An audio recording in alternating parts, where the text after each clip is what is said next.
Good morning, everyone. Thank you for joining us. Will the clerk please take the attendance? Madam Chair, Here. Representatives Pice, Present. Stone, Here. Young, Here. Kofia, Here. Devendorf, Fitzgerald, Here. Reingens, Here. Nyer, Here. Vanderwall, Present. Roth, Here. Beerline, Here. Smith. Present. Madam Chair, you have a quorum. Thank you. Rep. Heiss moves to adopt the minutes of October 11th, 2023, and we will go at ease of the chair.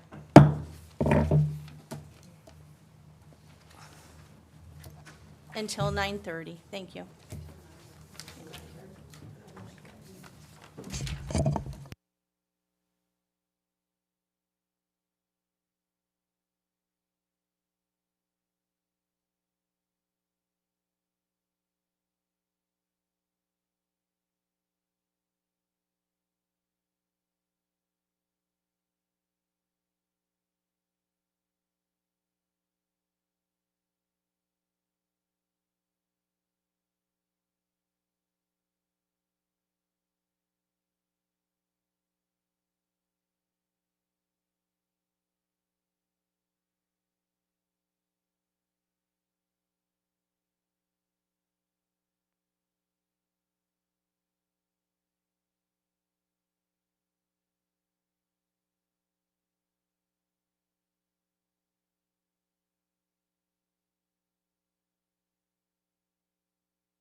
Thank you. Today, we will be taking a vote on House Bill 4673, and I will speak to the changes. So on this 4673, it will require original equipment manufacturers, also known as OEMs, to provide the tools and information necessary for owners of agricultural equipment to repair their own equipment. Farmers in my district express the need for this change. This legislation is necessary to ensure that our farmers have access to affordable and accessible repairs for their equipment. At introduction, there was some concern from stakeholders about the issues with the bill. Since our last hearing, we've had multiple meetings with stakeholders and made various edits to the language. To formally resolve most of the concerns, I am offering H2 substitute. A full list of changes has been made available in front of you, and I'd like to highlight some of the primary changes. First, the language was included to differentiate between agricultural equipment and construction equipment. We also included language giving manufacturers the ability to make required materials available to owners through authorized repair providers, simplifying the distribution process. We added a new section to ensure that existing memorandums of understanding, MOUs, take precedence, so as long as they conform to the fair and reasonable terms laid out in the Act. Additional language was added to protect trade secrets. There was concerns regarding repairers potentially resulting in a violation of the Clean Air Act and manufacturers or dealers being held liable for the actions taken. Not only did we add language to ensure the manufacturers and dealers are held harmless, but in August, the EPA released a statement confirming that right to repair legislation does not violate the Clean Air Act. The statement is available in front of you, but I'd like to highlight the following portions. Actions that qualify as repair or replacement are allowed under the Clean Air Act regardless of who makes them. Moreover, nothing in the Clean Air Act or the EPA's regulations limits the manufacturer's ability to provide service tools and information to consumers and independent repair facilities for the purpose of repairing their equipment. The enforcement mechanism within this act has changed. Previously, action could be brought by an independent repair provider or owner. Now it may be brought forward by the Attorney General with a cap of $25,000 per violation. Additionally, before an action is brought, manufacturers will be notified and will have 30 days to amend their practices with this act. The language in the substitute was provided by the Attorney General's office and is intended to fall in line with consumer protection statutes. Finally, the effective date of this legislation was changed to January 1st of 2025 to ensure that the affected industries have time to adjust their processes if needed. This legislation has received support from over 20 organizations, including Michigan Farmers Union, Progress Michigan, Michigan League of Conservation Voters, Sierra Club, and countless local farmers. I understand that despite the changes that were made, there were some lingering concerns. I look forward to continuing a discussion as this bill moves through the legislative process. I want to reiterate that we are not here to punish any organization, but to increase a layer of protection for our farmers. With that said, I ask for your support on this critical legislation. I have a motion to adopt. I'm sorry. Oh, I read the cards in now. My bad. Hold on. So, in support, Bob Thompson, Michigan Farmers Union. I can't make out that name. Dennis Kellogg with Michigan Farmers Union is in support. Denzel McCampbell, Progress Michigan, is in support of the bill. Dave Worthams opposes the bill. He's with Michigan Manufacturers Association. Joanne Galloway, Center for Change, Northern Michigan, is in support of the bill. And Logan Vorse, Michigan LCV, in support of the bill. Kathleen Angerer with Michigan Department of Agriculture is in support of the bill. Not wishing to speak but supports the bill, Richard Douglas, Michael Fields, David Markham, Center for Change, Northern Michigan Advocacy, Barbara Conley, self, Reverend Dwayne Miller, Kelvin Carter, Carol Higgins, Mary O'Neill, all self, Megan Tinsley, Michigan Environmental Council, Shirley Thompson, self, a member of Michigan Farmers Union, Kathy Albro, Chair of the Michigan Democratic Party Rural Caucus, Paul Warwick, Center for Change, Northern Michigan Advocacy, Joe Gutowski, Rural Michigan Action Alliance, Paul Gross, member of the Michigan Farmers Union, Valerie Trosch, self. Okay, not wishing to speak but opposes the bill, Eric Wareham, VP of Governmental Affairs of Northern American Equipment Dealers Association, Blake Latham, Farm Depot, Dan Fisher, Burnham's Equipment Company, Joel B. Ehrlich. York. I'm sorry. Joel B. York, Burnham's Equipment. Okay. I'm going to repeat that name again. Joel B. York, Burnham's Equipment Company. Caitlin Byerly, Burnham's Equipment Company. Chris Dilday, Hudson Equipment. Jason Moluka, Four Seasons Yard and Sports Equipment. And Kat Roten, Burnham's Equipment. Okay. That being said, do I have a motion to adopt substitute H2 for 4673? Rep. Kofia moves to adopt H2 substitute. Will the clerk please take the vote? Representatives Miller, Yes. Representatives Pice, Yes. Stone, Yes. Young, Yes. Kofia, Yes. Devendorf, Yes. Fitzgerald, Yes. Reingans, Yes. Nair, No. Vanderwall, No. Roth, No. Beerline, No. Smith. No. Madam Chair, you have 8 yeas, 5 nays, 0 passes. The substitute is adopted. Representative Nair has an amendment labeled Amendment 1 Minority. Vice Chair, would you like to speak to the amendment? Yes, thank you, Chair. This would be placed on page 8, line 15, inserted after 2025. Language is "and until January 1, 2028.